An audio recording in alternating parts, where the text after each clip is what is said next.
From two local businesses with one shared challenge, serving our military community during uncertain times. And while politics play out in Washington, we hear from the owners of those local businesses on how a government shutdown could hit right here at home.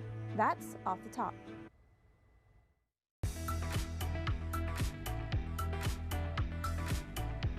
How much of your clientele is military personnel?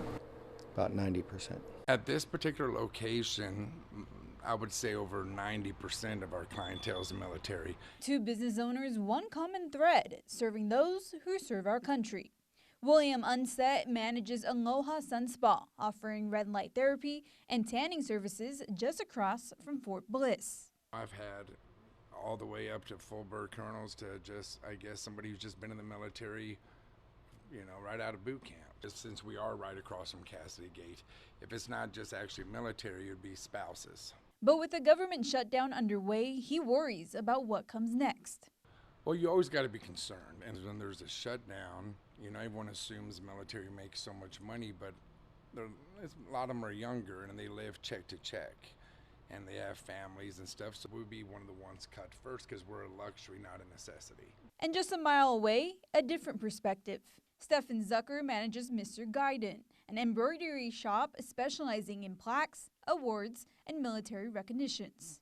I don't think it'll last very long. Most likely it'll slow down because they rely on their funds like anyone else.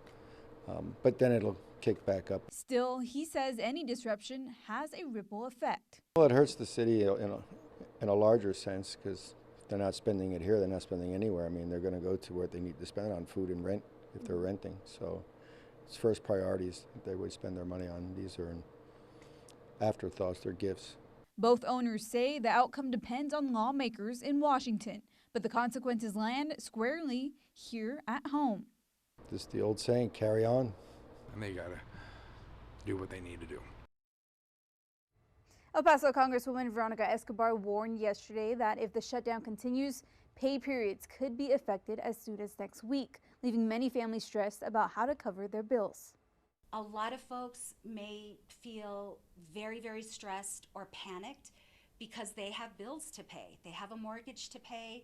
They have probably car payments. They have childcare. They have utility bills. They probably have other loans to pay.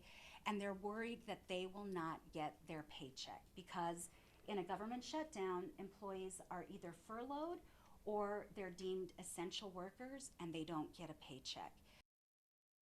So if you're being impacted from this shutdown, you can head to our website, cbsfrontlocal.com, for more information about those resources.